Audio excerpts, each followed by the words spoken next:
안녕하세요. 저는 한식당을 운영하고 있는 60대 여성입니다. 여러분들은 죽기 전까지 비밀을 지키며 살아온 사람을 본 적 있으신가요? 전 그런 사람이 있다는 걸 이번에 처음 알게 되었답니다.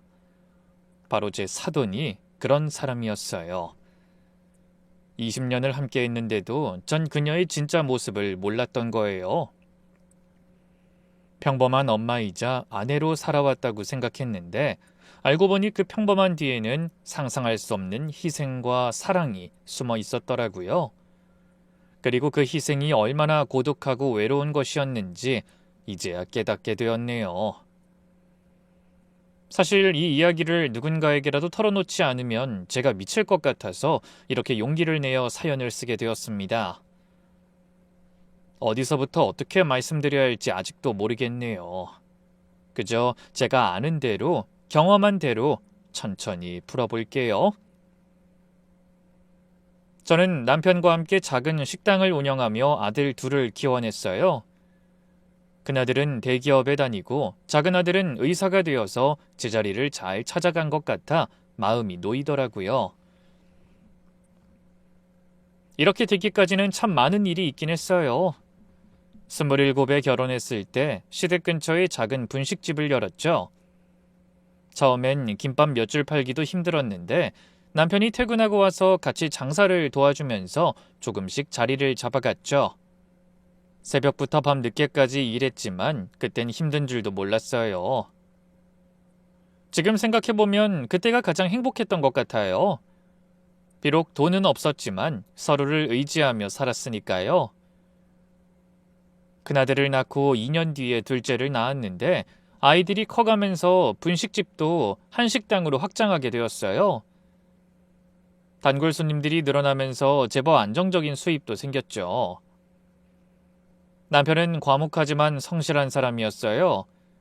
힘들어할 때면 말없이 어깨를 주물러주고 기쁜 일이 있을 때면 소주 한 잔 기울이며 함께 웃어주는 둘도 없는 친구 같은 사람이었죠. 그런데 5년 전 갑작스러운 심장마비로 남편이 세상을 떠났어요.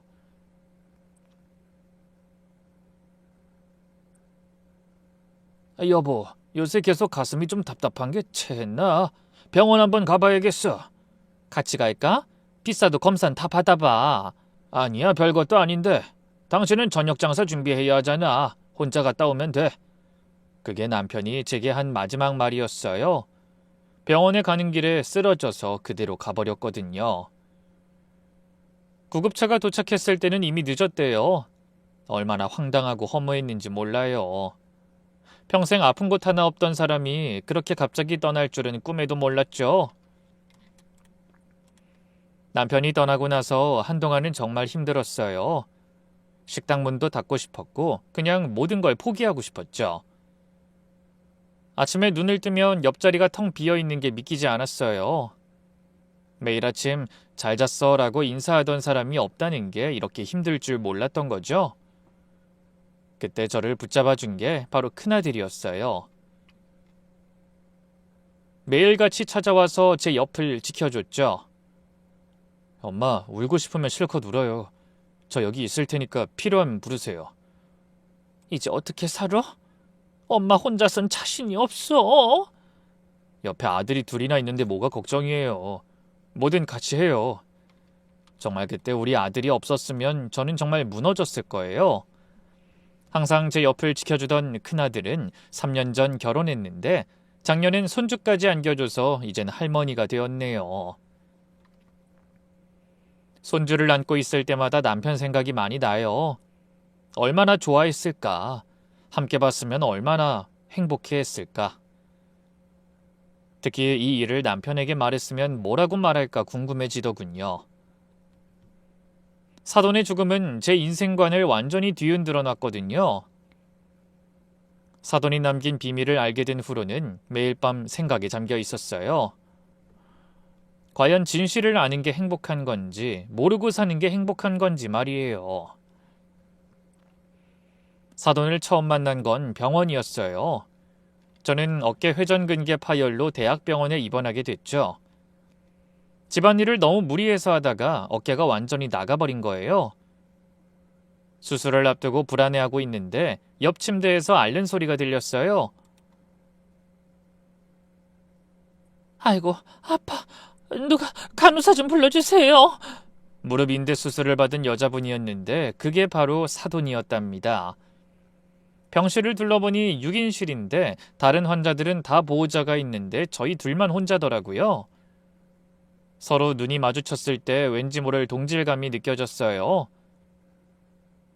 저녁 식사 시간이 되었는데 다들 보호자가 밥을 떠먹여주고 있는데 저희 둘은 아픈 몸을 이끌고 겨우 숟가락을 들고 있었죠. 그때 사돈이 먼저 말을 걸어왔어요. 혼자 오셨어요? 저도 혼자 왔더니 영 어색하네요. 네, 뭐 괜히 애들한테 말하기 미안해서요. 뭐 다 직장도 아니고 바쁜데. 맞아요. 애들한테 말하기도 미안하고. 우리 처지도 같은 사람끼리 같이 밥 먹을까요? 그럽시다. 혼자보단 낫겠네요. 그 한마디로 우린 금세 친해졌어요. 목발 짚고 휠체어 타고 서로를 부축하며 병원 식당을 오갔죠. 처음엔 어색했지만 같이 아파하다 보니 금세 친구가 된 것 같았어요. 밤에 통증으로 잠 못 이루면 서로 말벗이 되어주고 간호사 부르기 미안할 땐 서로 도와주고요. 새벽 2시에 진통제 달라고 간호사를 부르는 것도 미안한데 사돈이 먼저 불러서 제 것도 같이 달라고 해주던 그 마음이 얼마나 고마웠는지 몰라요. 2주간의 입원 기간이 외롭지 않았던 건 순전히 사돈 덕분이었어요. 퇴원하는 날에 서로 연락처를 주고받으며 나가서도 계속 연락하자고 약속했죠. 언니, 이것도 인연인데 퇴원하고도 계속 만나자. 재활치료도 같이 다니고. 그래. 근데 우리 이름도 모르네. 난 수키야. 난 선영이. 언니, 내가 연락할 테니까 전화 꼭 받아. 알았지? 퇴원 후에도 매주 만나서 재활 운동을 함께 했어요. 병원 물리치료실에서 같이 운동하고 끝나면 근처 카페에서 차 한 잔씩 하면서 수다를 떨었죠. 그러다 보니 자연스럽게 가족 이야기도 나누게 되었어요. 남편은 어쩌다가 먼저 갔어? 병으로? 아니, 10년 전에 교통사고로. 언니는? 작년에 심장마비로 갔어. 혼자 사는 게 이렇게 힘들 줄 몰랐네. 사돈은 10년 전에 남편을 교통사고로 잃었더라고요. 혼자서 딸 하나를 키우는 게 얼마나 힘들었을지 충분히 이해가 갔어요. 우리는 서로의 상처를 보듬어주는 친구가 되었고 아이들 키우는 것도 함께 고민했죠. 특히 아들이 사춘기 때 사돈이 제 고민도 들어주고 도와줬죠. 우리 애가 요즘 말도 안 하고 방에만 있어. 남자애라 더 어려운 것 같네. 그 나이 땐 다 그래. 우리 딸도 그랬어. 그냥 기다려주면 돼. 나중에 아이들끼리 서로 집에서 몇 번 만나기도 했죠. 근데 정말 놀라운 건 성인이 된 우리 아이들이 서로 사랑하는 사이가 된 거예요. 처음 아들이 며느리 이야기를 꺼냈을 때가 생생하네요. 퇴근하고 들뜬 표정으로 집에 와서 저에게 이야기를 해주더라고요. 엄마, 우리 회사에 신입사원 들어왔는데 이름이 예지라는 거야. 혹시 어릴 때 알던 그 예지인가 싶어서 물어봤더니 맞대. 정말? 선영이 딸 예지?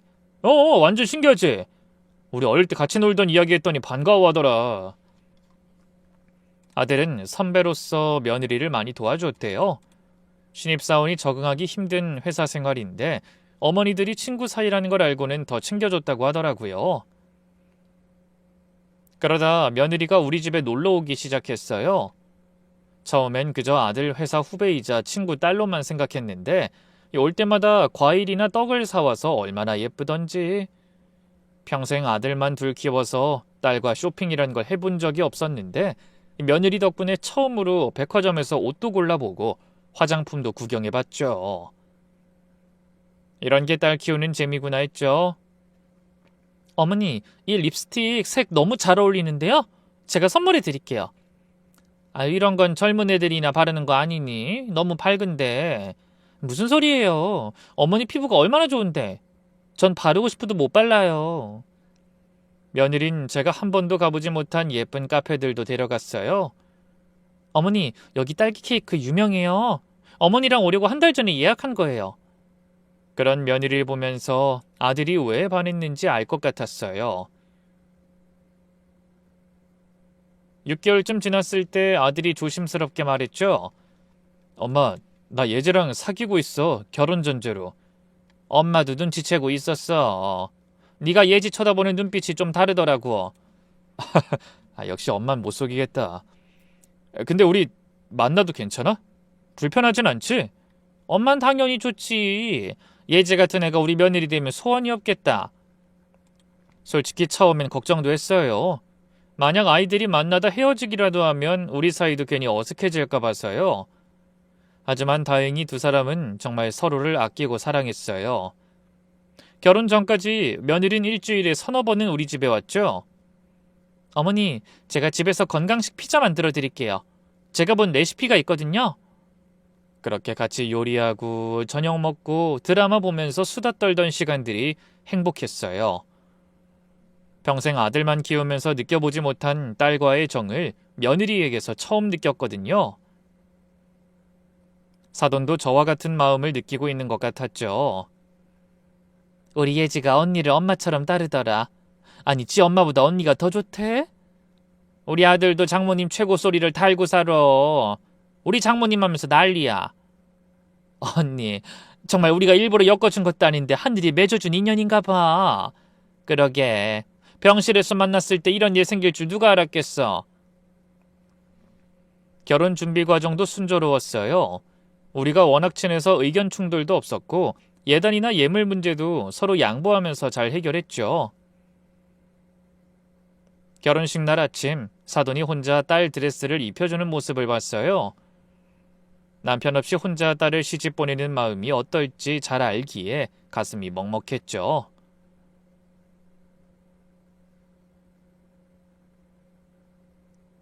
괜찮아?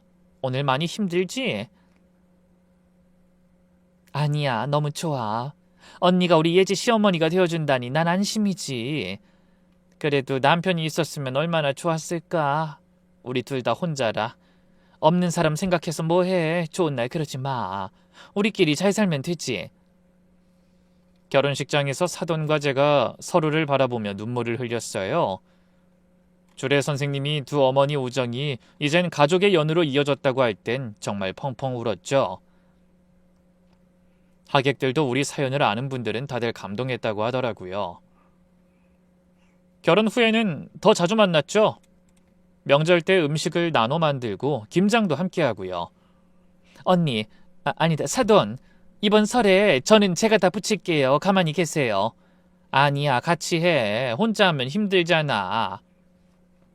솔직히 우리 예지가 해야 할 일인데 쟤 아무것도 못해. 딸 가진 엄마가 더 해야지. 아유, 무슨 소리야. 우리 사이에 그런 거 아직 있어? 아유, 그리고 요즘 세상에 무슨. 손주가 태어난 후엔 거의 매일 만났죠.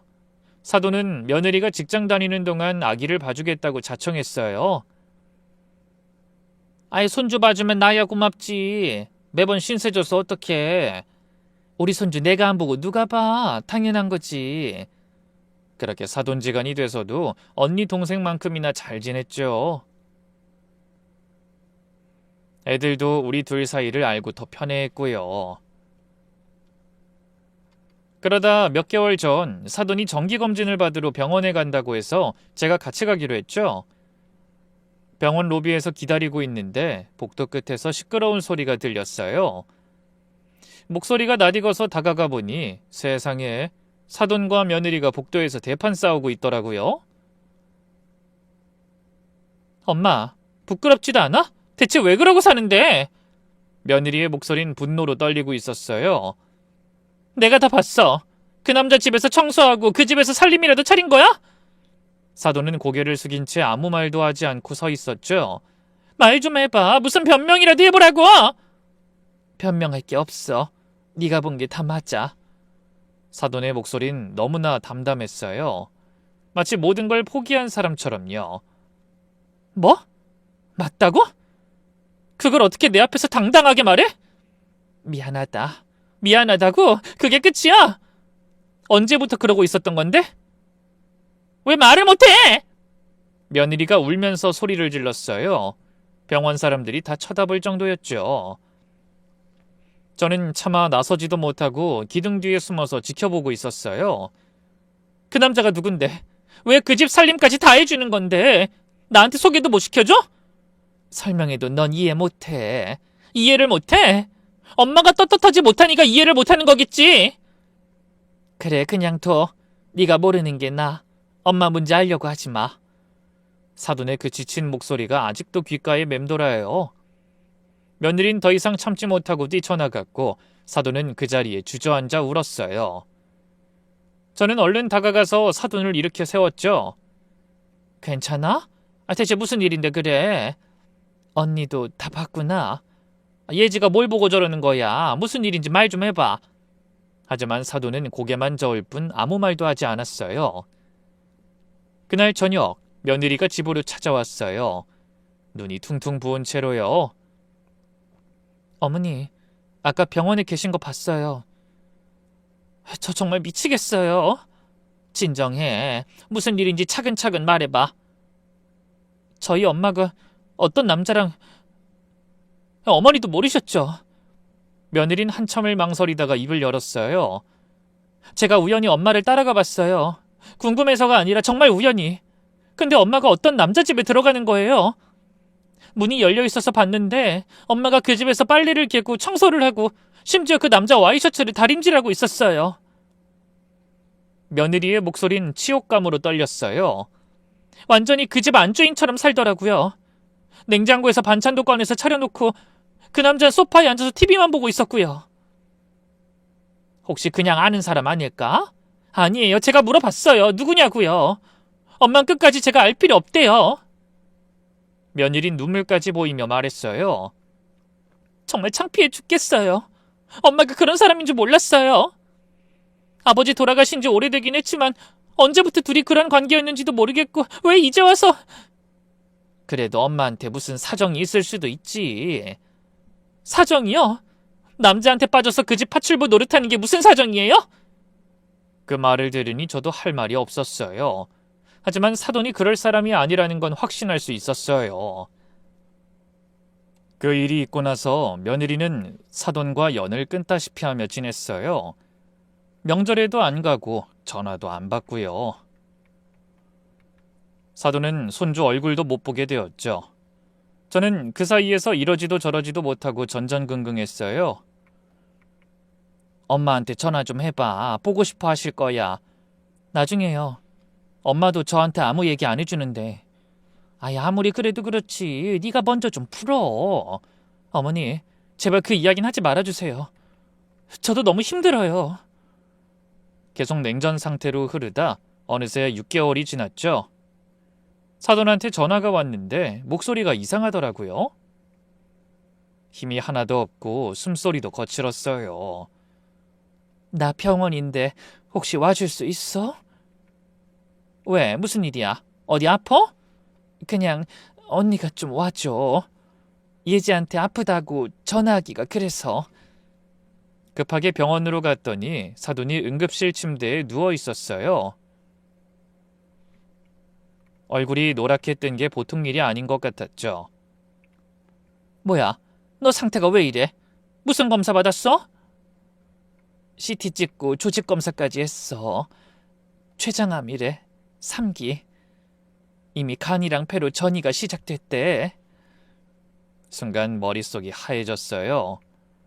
그게 무슨 소리야? 다른 병원에서 검사해보자. 오진일 수도 있잖아. 아니야, 그럴 필요 없어. 수술도 어렵고 길어야 6개월이래. 6개월? 겨우 6개월밖에 안 남았다는 거야? 믿을 수가 없었어요. 얼마 전까지만 해도 멀쩡했던 사람이 갑자기 시한부 선고를 받다니. 남편을 보낼 때도 이렇게 허망한 기분이었는데. 의사가 항암 치료를 권했어. 근데 부작용이 심할 거라 그러더라고. 그래도 해야지. 뭐든 해봐야지. 살려면 뭘 못해. 근데 난 안 하고 싶어. 사돈의 말에 깜짝 놀랐어요. 뭐? 왜? 어차피 시간 문제잖아. 남은 시간이라도 편하게 보내고 싶어. 무슨 소리야. 포기하면 어떡해. 제가 울면서 말했지만 사돈은 이미 마음을 정한 것 같았어요. 그럼 빨리 예지한테 연락해야지. 엄마가 이런데 와봐야지. 아니야, 연락하지 마. 왜? 아이, 싸운 건 싸운 거고 이건 다른 문제야. 너 자꾸 고집 피울래? 날 미워하는 게 차라리 마음 편해. 원망하면서라도 잘 살아주면 그걸로 됐어. 그날 밤 저는 사돈 병실에서 밤을 새웠어요. 사돈은 잠들지 못하고 천장만 바라보고 있었죠. 저도 그 옆에 있으니 위로의 말도 평소 같은 농담도 할 수가 없더라고요. 난 죽는 건 하나도 안 무서운데 이상하게 혼자 죽는 게 무서워. 네가 왜 혼자야? 딸이랑 사위도 있고 나도 있는데. 너 절대 혼자 안 죽어. 고마워. 결국 사돈은 항암 치료를 시작했어요. 제가 계속 설득해서요. 하지만 2달 만에 중단하고 호스피스 병동으로 옮겼어요. 부작용이 너무 심했거든요. 하루 종일 구토하고 머리카락이 다 빠지고 몸무게가 20kg이나 빠졌어요. 호스피스 병동으로 옮긴 후에는 그나마 편안해 보였어요. 통증 조절을 잘 해주니까요. 저는 매일 병원으로 찾아갔어요. 사돈이 좋아하는 음식을 만들어 가고 같이 드라마도 보고 옛날 이야기도 하면서 시간을 보냈죠. 호스피스 병동으로 옮긴 지 일주일째 되는 날이었어요. 그날따라 상태가 좋아 보여서 오랜만에 편하게 이야기를 나눴죠. 병실 창밖으로 봄비가 내리고 있었는데 사돈이 비를 보며 말했어요. 비 오는 날이면 생각나는 사람들이 있어. 누구? 그냥 지나간 사람들. 사돈의 눈빛이 먼 곳을 향했어요. 뭔가 그리워하는 듯한 복잡한 표정이었죠. 저는 한참을 망설이다가 결국 입을 열었어요. 더 이상 미룰 수 없는 질문이었거든요. 나 물어볼 게 있어. 뭔데? 저번에 예지가 말한 너 요새 만나는 남자가 있는 거야? 사돈이 저를 돌아봤어요. 놀란 표정은 아니었어요. 오히려 이 말을 물어봐 주길 기다리고 있었다는 듯한 표정이었죠. 맞아. 아주 오래된 인연이지. 그런 사람이 있긴 있어. 정말이야? 아니, 언제부터? 뭐 그 사람도 혼자야? 제가 조금 격양된 목소리로 꼬치꼬치 캐물었어요. 아니, 너랑 안 지가 지금 몇 년인데 남편 죽고 나서 단 한 번도 다른 남자 쳐다본 적 없었어. 주변에서 그렇게 재혼하라고 좋은 사람 있다고 소개시켜준다고 해도 다 거절했잖아. 딸 때문에 절대 못한다고, 평생 혼자 살 거라고. 사돈은 여전히 대답이 없었어요. 그런 네가 왜? 혹시 그 사람 유부남은 아니지? 아니야, 그런 거 아니야. 그럼 뭐야? 왜 숨기는 건데? 아니, 차라리 정식으로 인사시키고 만나. 그래도 돼. 저는 사돈의 손을 잡았어요. 차갑고 마른 손이었죠. 우리 사이에 비밀 있었던 적 있어? 다 털어놓고 살았잖아. 근데 왜 나한테도 숨겼어? 미안해, 언니. 나도 말 못할 일이 있어. 사돈이 제 손을 살짝 쥐었어요. 왜 못하는데? 유부남도 아니라며. 애들이 우리 혼자 된 모습을 오래 봐서 적응이 안 돼서 그러는 건데. 시간 지나면 다 받아들일 거야. 애들도 다 컸잖아. 사돈이 쓸쓸하게 웃었어요. 그럼 뭐야? 뭐 돈? 혹시 돈 문제로 얽힌 거야? 아니, 그 사람한테 받을 게 뭐가 있다고. 나보다 더 가난한 사람인데. 그럼 대체 왜? 설명해줘, 제발. 예지도 오해하고 있잖아. 네가 바람 피운다고. 저는 거의 울먹이며 물었어요. 나도 알아. 근데 안다는 애가 해명을 안 하는 거야? 그러니까 자꾸 오해만 느는 거잖아. 해명해도 이해 못할 거야. 아니, 이해하면 더 힘들어할 거야. 무슨 말인지 도무지 알 수 없었어요. 그 사람이 누군지, 왜 만나는지 다 이유가 있어. 하지만 지금은 말할 수 없어. 왜? 저는 답답해서 미칠 것 같았어요. 아니, 그럼 가족들은 다 어떻게? 우리 다 평생 오해하고 살라고? 그게 차라리 나을 수도 있어. 진실이 항상 좋은 건 아니야. 때로는 모르는 게 행복한 법이거든. 언니는 알잖아. 내가 우리 딸한테 부끄러운 짓 할 사람 아니라는 거. 속죄야. 그리고 책임. 내가 져야 할 책임.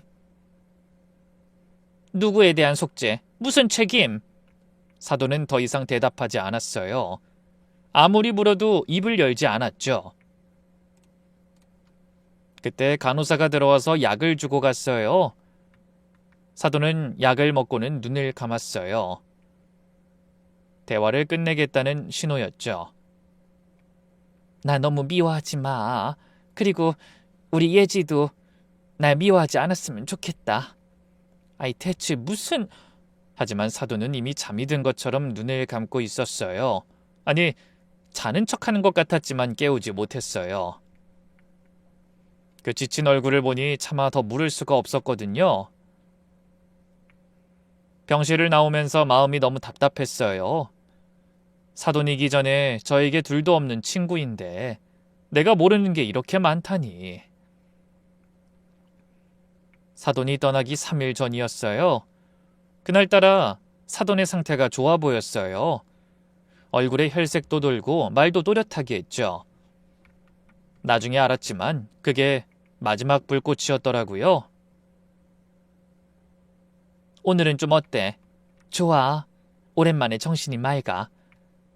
나 할 말 있어. 저기 문 좀 닫아줘. 사돈이 갑자기 심각한 표정을 지었어요.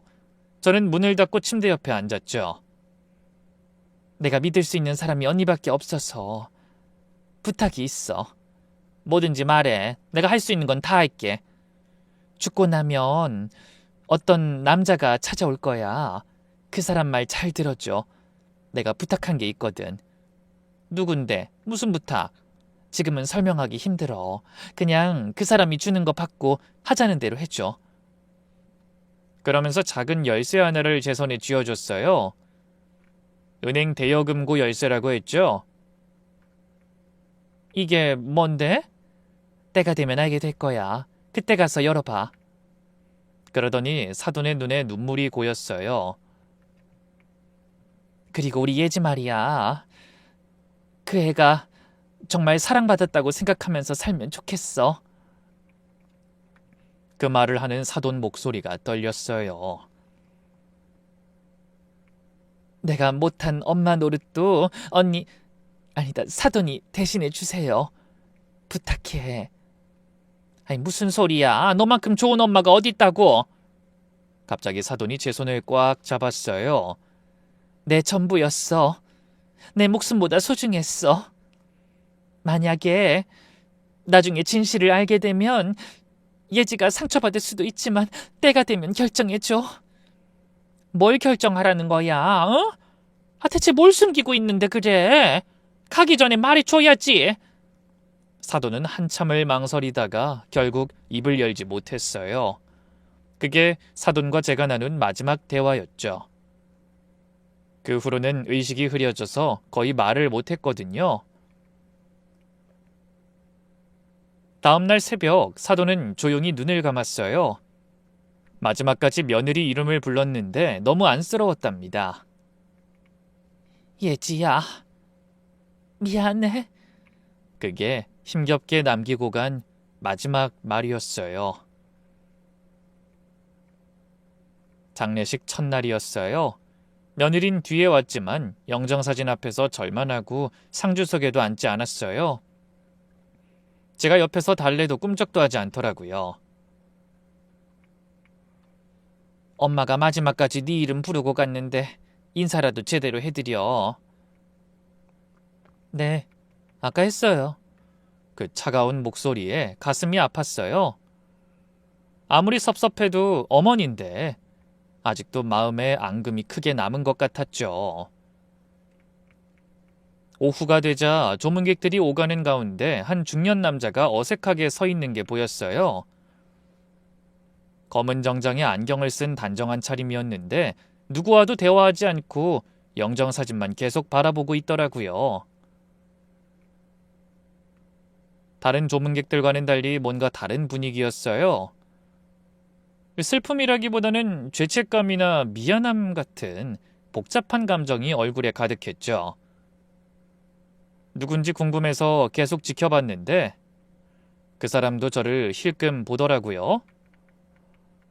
한참을 망설이다가 영정 앞으로 다가간 그는 깊이 절을 했어요. 그런데 절을 하면서 어깨가 들썩이는 게 보였어요. 울고 있었던 거죠.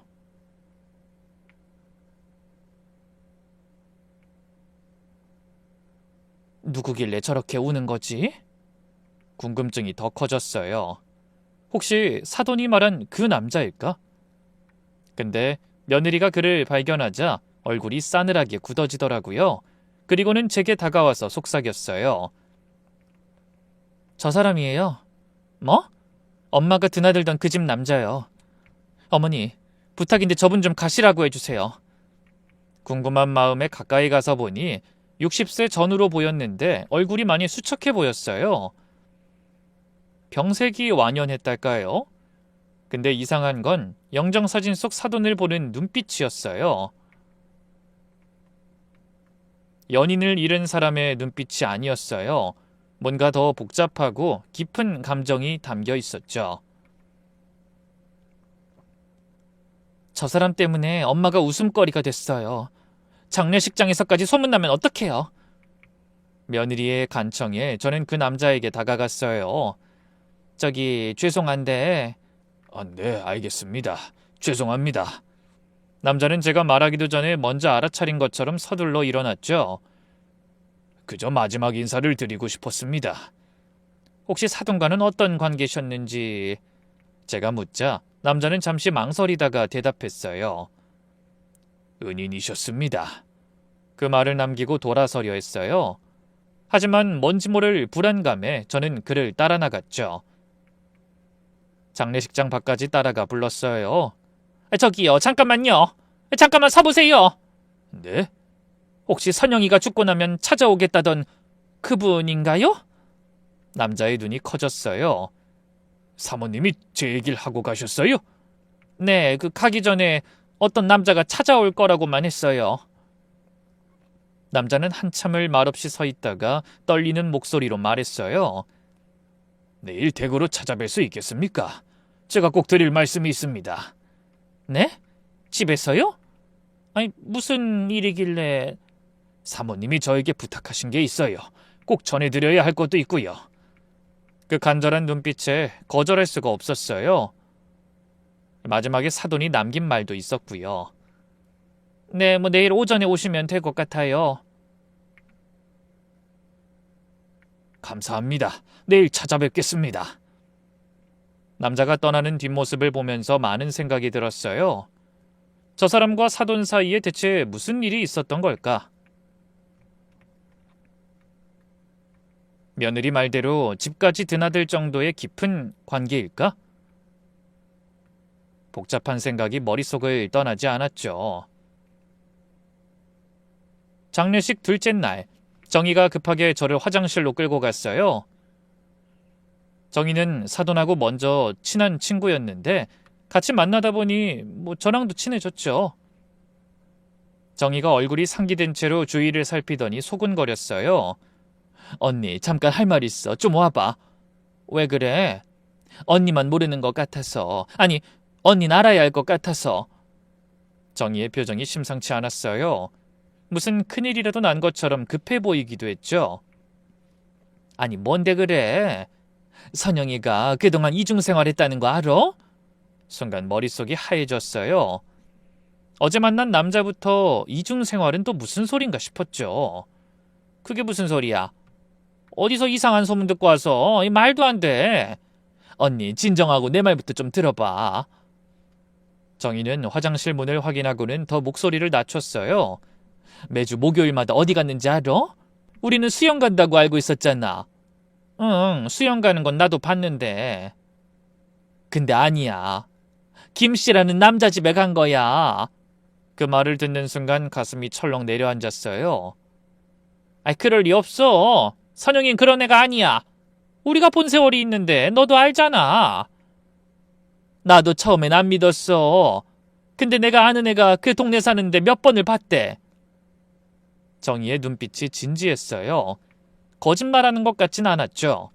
무엇보다 정희는 동네 소식을 제일 빨리 아는 사람이기도 했어요. 워낙 인맥이 넓었거든요. 작년 여름에 내 친구가 선영이를 자주 봤다는 거야. 그래서 나도 우연히 그 동네를 지나가다가 봤는데 어떤 집에서 나오더라? 그래서 나도 뒤따라가 봤지. 그래서 너도 봤어? 응. 그 집에서 빨래를 널더라고. 남자 옷을. 와이셔츠에 속옷까지. 믿을 수가 없었어요. 오랜 세월을 동생으로, 사돈으로 지낸 세월이 얼만데. 그것뿐이 아니야. 장도 봐주고 청소도 해주고 그 집 살림을 도맡아서 했대. 누가 그래? 그 동네 사람들 다 알아. 처음엔 다들 수근거렸는데 이제는 공공연한 비밀이래. 그러고 지낸 지가 10년이 넘었다잖아. 뭐 소문엔 둘이 결혼하려다가 못했다는 말도 있고. 언니만 몰랐어. 아니, 가족들만 몰랐던 거지. 다들 알고도 차마 말을 못한 거야. 그럼 예지도, 이건 아마 며느리도 모를 거야. 그렇게 둘이 오래된 사이인지는. 모든 것들이 수면 위로 올라오는 것 같았어요. 하나씩 퍼즐을 맞춰가는 일만 남은 느낌이었죠. 며느리의 분노, 사돈의 침묵, 그리고 어제 본 김 씨라는 남자까지. 근데 이상한 게 하나 있어. 정희가 고개를 갸웃거렸어요. 그 김 씨라는 남자 돈도 없대. 병도 있고 폐인처럼 산다던데? 그럼 왜... 그러니까 돈 때문도 아니고 사랑 때문도 아닌 것 같은... 정희의 말에 더 혼란스러워졌어요. 혹시 그 남자가 뭔가 약점을 잡고 있었던 건 아닐까? 무슨 약점? 그건 너무 앞뒤가 안 맞아. 아무리 봐도 정상적인 관계는 아닌 것 같아. 화장실을 나오면서 다리가 후들거렸어요. 내가 아는 사돈, 내 친구 같은 동생 선영이는 대체 누구였을까? 그 착하고 선량한 사람이 15년간 거짓말을 하고 살았단 말인가? 그날 밤 저는 잠을 이룰 수가 없었어요.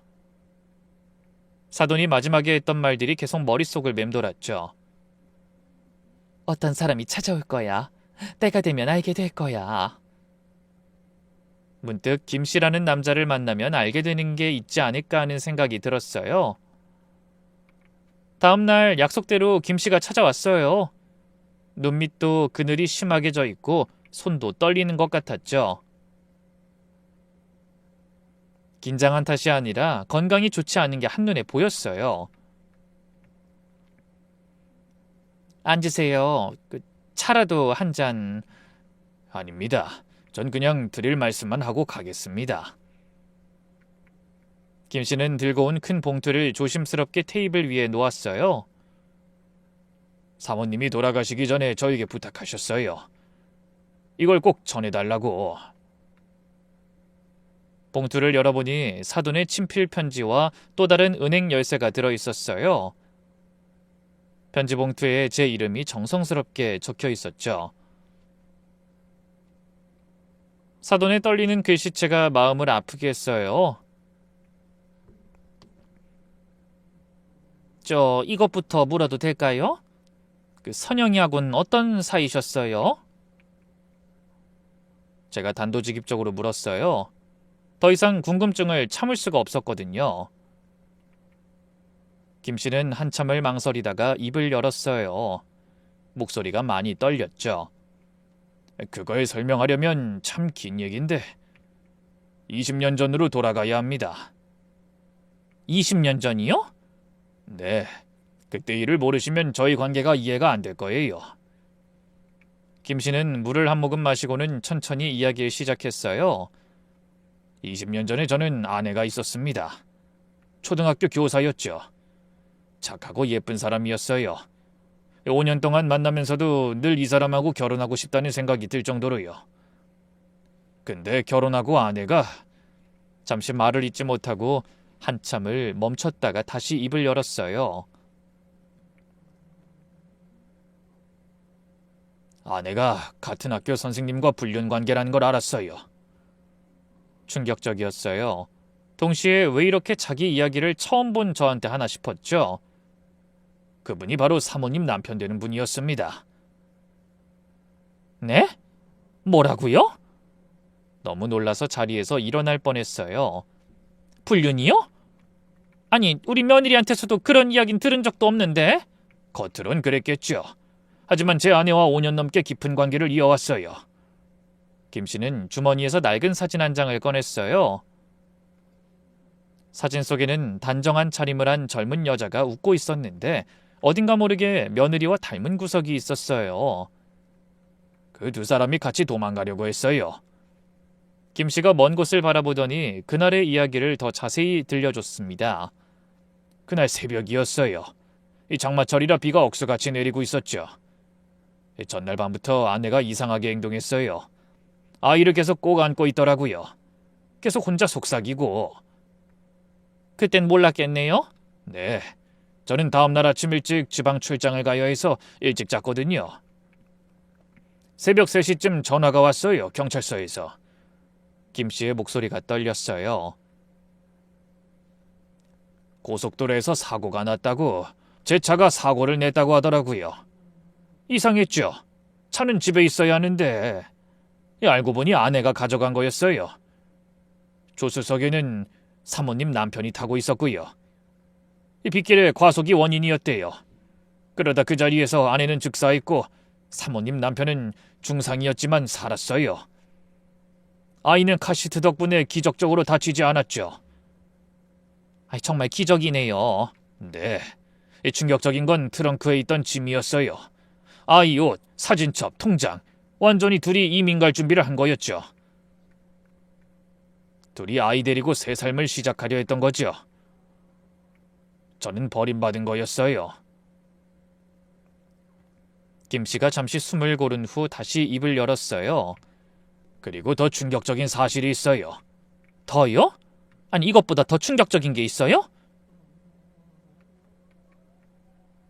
며느님의 출생에 관한 진실입니다. 저는 숨을 죽이고 김 씨의 다음 말을 기다렸어요. 며느님은 제 아내와 사모님 남편 사이에서 태어난 아이예요. 사고 당시 아이는 2살쯤 됐을 때였고요. 저도 뒤에 한 사실이지만 두 사람의 딸이었죠. 그럼 이 사실을... 네, 사모님은 아셨어요. 처음부터 다 알고 계셨습니다. 충격에 충격이 더해졌어요. 남편의 불륜으로 낳은 아이를 자기 딸로 키웠다는 거잖아요. 어떻게 그럴 수가... 사모님도 아이가 없었거든요. 김 씨가 조심스럽게 말을 이었어요. 사모님이 편지에 쓴 내용인데 그 3번의 유산을 겪으셨대요. 그 후 나팔관 수술을 받으셨고 더 이상 아이를 가질 수 없는 몸이 되셨다고. 그래서 남편이 불륜으로 낳은 아이였지만 사모님에겐 하늘이 준 선물이었던 거죠. 눈물이 났어요. 같은 여자로서 얼마나 아이를 원했을까 그 심정이 절로 이해가 갔죠. 사고 후에 남편분이 자살 시도도 했대요. 그때 사모님이 용서했다고 했어요. 그리고 아이는 누구의 잘못으로 태어난 게 아니라고, 아이에겐 엄마가 필요하니까 그걸로 됐다고요. 그래서 남편분과도 약속하셨대요. 이 비밀은 무덤까지 가져가자고. 아이에겐 절대 알리지 말자고요. 어떻게 용서를... 그래서 죽을 때까지... 네. 돌아가실 때까지 그 비밀을 지키셨죠. 저도 그 약속을 했고요. 긴 침묵이 이어진 뒤 제가 물었어요. 근데 왜 두 사람은 계속 만난 거예요? 단순히 동정심 때문은 아닌 것 같은데. 저는 그 일로 하루아침에 모든 걸 잃었어요. 아내는 제 전부였거든요. 사실 그 일을 다 알고도 아내를 받아줄 마음이 있었으니까요. 근데 아내가 없으니까 저도 살 이유가 없어지더라고요. 그런데 그때 사모님이 먼저 저를 찾아왔어요. 네? 선영이가 먼저요? 믿기지 않는 이야기였지만 김 씨의 진심 어린 표정에 거짓은 없어 보였어요. 처음엔 저도 궁금했어요. 왜 날 도와주는지, 혹시 죄책감 때문인가 싶었죠. 그래서 물어봤어요? 네. 한 번은 술 마시다가 물어봤어요. 왜 저를 도와주시는 거냐고요. 김 씨가 그때를 회상하며 말했어요. 내 사모님이 뭐라고 하셨는지 아세요? 뭐라고 했는데요? 김 선생님이 제 딸 아버지니까요 라고 하셨어요. 순간 숨이 멎는 것 같았어요. 뭐라고요? 충격적이죠. 저도 처음엔 이해가 안 됐어요. 남편이 불륜 상대와 낳은 아이인데 제 피도 한 방울 안 섞인 애를 왜 아버지라고 생각하냐고요. 그 말에 뭐라고 하던가요? 사모님이 이렇게 설명하셨어요. 생물학적으로는 남편이 아버지지만 그 아이가 뱃속에 있을 때 매일 사랑한다고 말해주고 배를 쓰다듬으며 태교를 한 게 바로 저였다고요. 기저귀 갈아주고 밤새 업어준 것도 저라면서 그게 진짜 아버지라고 하셨어요. 저도 모르게 눈물이 주르륵 흘렀어요. 그 마음이 너무나 깊고 따뜻해서요. 김 씨도 눈물을 닦으며 말했어요. 그래서 며느님의 아버지 자격이 있다고. 그러니까 제가 건강해야 한다고. 매주 오셔서 밥 해주시고 청소해주시고 병원도 데려가 주시고 제가 폐인이 되어 죽으려고 할 때 저를 살려준 분이 바로 사모님이었습니다. 우울증과 알코올 중독으로 폐인처럼 살 때 유일하게 저를 사람으로 대해준 분이었거든요.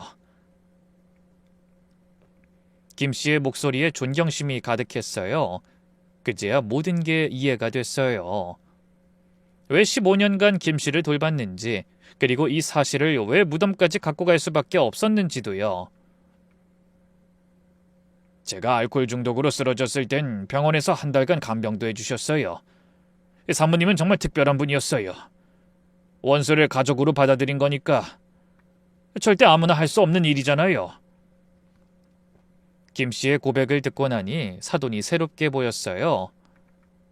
내가 알던 것보다 더 속이 넓은 사람이었구나. 난 감히 상상할 수 없는 큰 사랑을 가졌구나. 김 씨가 떠나고 혼자 남은 저는 편지를 펼쳤어요. 언니, 내가 떠나고 나서 이 편지를 읽고 있겠지? 미안해. 살아있을 때 직접 말하지 못한 것도, 이런 무거운 짐을 언니한테 떠넘기는 것도. 편지를 읽다가 은행 열쇠 이야기가 나왔어요. 김 씨가 준 열쇠와 사돈이 직접 준 열쇠, 이 두 개를 가지고 은행에 가보라는 거였죠. 그리고 마지막 부분에 저에게 하는 부탁이 떨리는 글씨로 적혀 있었어요. 언니, 내가 왜 언니한테만 이 비밀을 털어놓는지 알겠지?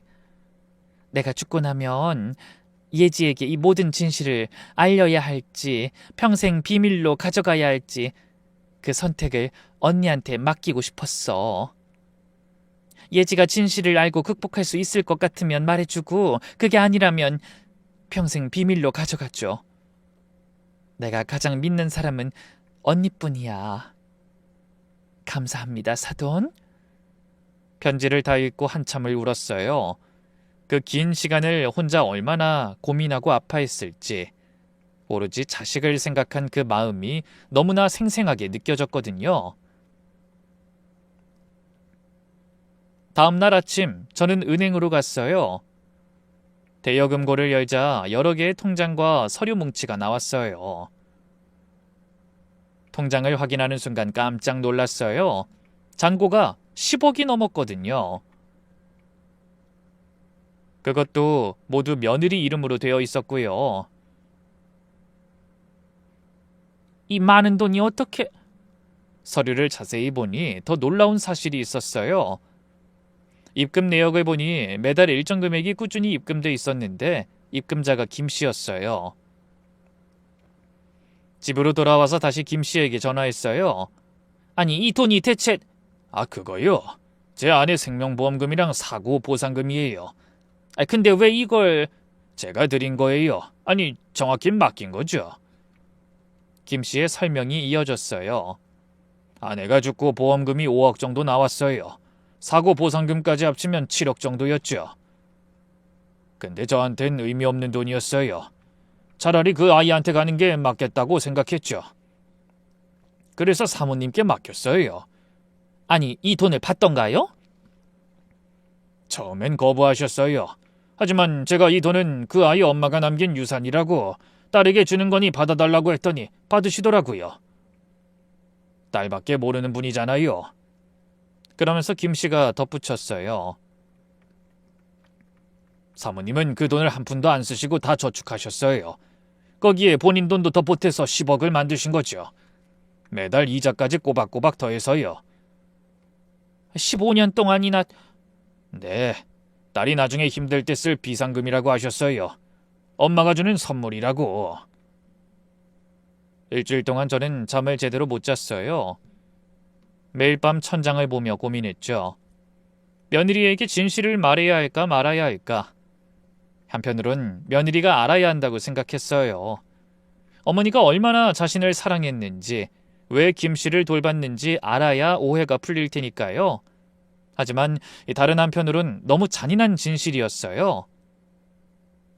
자신이 불륜으로 태어났다는 것, 평생 믿어온 모든 게 거짓이었다는 것, 과연 그걸 잘 받아들일 수 있을까?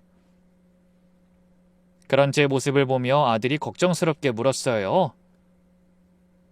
엄마, 요즘 왜 이렇게 잠을 잘 못 주무세요? 아니야, 그냥 뭐 이런저런 생각이 좀 많아서. 그 장모님 생각나서 그러시죠? 참 좋은 분이셨는데. 그래, 정말 좋은 사람이었지. 아들을 보니 더 고민이 됐어요. 만약 며느리가 진실을 알고 충격을 받으면 옆에 있는 우리 아들도 힘들어할 텐데. 그때 문득 사돈이 병원에서 했던 말이 떠올랐어요. 그 말의 무게가 이제야 느껴졌어요. 사돈은 정말로 모든 걸 제게 맡긴 거였구나. 얼마 뒤 49제가 다가왔어요. 저는 결심했죠. 며느리에게 모든 걸 털어놓기로요.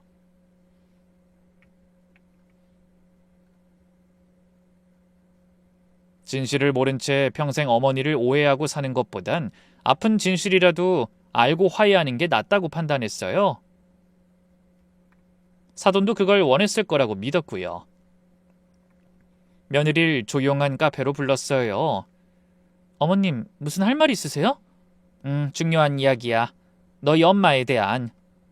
아니요, 그 이야기를 하고 싶지 않아요. 꼭 들어야 해. 네가 모르는 게 너무 많아. 며느리의 표정이 굳어졌어요. 하지만 제가 진지한 표정을 하니 거부하진 못했죠. 저는 사돈이 쓴 편지를 건넸어요. 이것부터 먼저 읽어봐. 너희 엄마가 나한테 남긴 편지야. 엄마가요? 다 읽고 나서 이야기하자. 천천히 읽어. 며느리가 편지를 펼쳤어요. 처음엔 무표정하게 읽기 시작했는데 읽어갈수록 얼굴이 하얗게 질렸다가 붉어졌다가 결국 눈물로 범벅이 되었어요. 이게 다 사실이에요? 모두 사실이야. 제가 그러니까 엄마 딸이 아니라는 거죠? 며느리의 목소리가 떨렸어요. 아니, 왜 딸이 아니야? 다만 낳아준 엄마가 따로 있었을 뿐이지. 며느리가 편지를 내려놓고 흐느꼈어요. 그럼 엄마가 그 남자를 돌본 게 네 아버지라고 생각하고 돌본 거였어. 오로지 너를 위해서. 저를 위해서요? 그래. 너한텐 모두 중요한 사람들이잖아. 비록 모르고 지내더라도 이 세상 어딘가에 너를 있게 한 사람들이잖니. 네 엄마는 네가 사랑받고 컸다는 걸 알도록 해준 거야. 그 빚도 고마움도 미안함도 다 갚으려 했던 거고. 그 편지에도 네 이름이 제일 많아. 한참을 울던 며느리가 갑자기 말했어요. 사실 저도 어렴풋이 느꼈어요. 뭐를? 제가 엄마 친딸이 아니라는 거예요. 그 말에 놀라서 며느리를 봤어요. 어렸을 때부터 느낌이 이상했어요. 엄마는 저를 너무 사랑해 주셨는데 가끔 슬픈 눈으로 절 보실 때가 있었거든요. 엄마가 부족한 게 많아서 미안하다고도 하고. 그랬구나. 그리고 제가 엄마랑 전혀 안 닮았잖아요. 며느리가 눈물을 닦으며 계속했어요. 한 번은 엄마가 잠꼬대 하는데 미안해, 네 엄마한테도 정말 미안해라고 하셨어요. 근데 단순한 꿈 같지가 않았어요. 그때부터 뭔가 있을 수도 있겠다 싶었죠. 그런데도 왜 묻지 않았어? 무서웠어요. 진실을 알게 되면 행복이 깨질까 봐. 그리고 며느리가 잠시 멈추더니 말했어요. 엄마의 사랑이 진짜라는 건 확신했거든요. 전 그걸로 충분했어요. 정말 그렇게 생각했어? 네. 근데 그 남자를 보고 오해를 했어요. 엄마가 바람 피운다고. 정말 바보 같았어요. 며느리가 다시 울기 시작했어요. 엄마를 그렇게 보내고 마지막 순간에도 차갑게 대하고 전 정말 나쁜 딸이었어요. 아니야, 너도 몰랐잖아. 그래도 엄마를 끝까지 믿었어야 했는데. 며느린 편지를 다시 펼쳐 읽었어요. 어머니의 사랑이 담긴 한 글자 한 글자를. 엄마가 얼마나 힘드셨을까요? 그동안 혼자서 이 모든 비밀을 안고 살면서. 너희 엄마는 정말 강한 사람이었어. 그리고 누구보다 너를 사랑한 사람이었고. 며칠 후 며느리가 저와 함께 김 씨를 찾아갔어요. 김 씨는 작은 아파트에 혼자 살고 있었어요. 집안은 깨끗하게 정돈돼 있었는데 거실 한쪽에 사돈과 며느리의 사진이 놓여 있었죠. 여기까지 오실 줄은 몰랐는데 집에 마땅히 대접할 만한 게 없어서. 아니에요, 계세요. 제가 할게요. 며느리가 자연스럽게 부엌으로 갔어요. 마치 몇 번이라도 와본 사람 같았죠. 죄송해요. 어렸을 때 기억이 있나 봐요. 무의식 중에 몸이 기억하는 것 같아요. 김 씨의 눈에 눈물이 고였어요. 그러더니 며느리가 조용히 김 씨를 이렇게 불렀어요. 아버지. 아버지라는 호칭에 너무 놀랐는지 며느리를 봤죠. 아닙니다. 절 그렇게 부르면. 맞잖아요. 아버지가. 비록 2년뿐이었지만 저를 사랑으로 키워주신. 전 아무것도 몰랐을 때라. 그래도요. 저도 아이 키우다 보니 알 것 같아요. 조금씩. 아주 어렴풋하게. 따뜻한 품, 자장가 소리, 우유 냄새. 이렇게 사랑받으면서 누군가 품에서 컸겠구나 느끼거든요. 미안해요. 정말 미안해요. 난 자격도 없는 사람인데. 김 씨가 흐느꼈어요. 고개를 들지 못했죠. 그리고 두 분의 엄마가 모두 저를 사랑해 주셨잖아요. 그때 며느리가 다가가 김 씨의 손을 잡았어요. 이제부터 제가 찾아뵐게요. 매주 목요일마다요. 엄마가 그랬던 것처럼. 아니에요. 정말 괜찮아요. 그럴 필요 없어요. 필요 있어요. 지금 아프시잖아요. 이건 엄마의 부탁이기도 하고 저도 그러고 싶어요. 그리고 이제 우리도 가족이니까요. 그날 우리는 오랜만에 따뜻한 저녁을 함께 먹었어요. 김 씨가 어렸을 적 며느리 이야기를 해주는 걸 들으며 며느리는 자신의 어린 시절 기억을 더듬어 이야기했죠. 그리고 이야기 끝에 며느리가 봉투를 하나 꺼냈어요. 참, 이것도 드릴게요. 이게 뭐야? 엄마가 남긴 돈이에요. 절반은 치료비와 생활비로 쓰시고 나머진 제가 관리할게요. 아니, 이건 다 네 돈인데 난 쓸 데도 없어. 아니에요. 우리 가족 돈이에요. 엄마도 그렇게 생각하셨을 거예요. 그리고 무엇보다 아버지 건강 회복이 먼저예요. 치료 잘 받고 괜찮아지시면 그때 주세요. 사돈이 떠난 지 1년이 되는 날이었어요. 우리는 모두 모여서 사돈을 추모했죠. 김 씨도 이젠 당연하게 가족 모임에 참석했죠. 할아버지! 손자가 김 씨에게 달려갔어요. 며느리가 아이에게 김 씨를 할아버지라고 소개했거든요. 저녁이 되어 모두 돌아가고 저 혼자 사돈의 사진 앞에 앉았어요. 우리 사돈, 내 친구야. 하늘에서 잘 보고 있지? 이제 편히 쉬고 있을 것 같네. 예지는 정말 잘 지내고 있어. 김씨도 많이 건강해졌고 이제 우리 모두 가족이 됐어. 바람이 창문을 스치고 지나갔어요. 마치 사돈이 고맙다고 말하는 것 같았죠.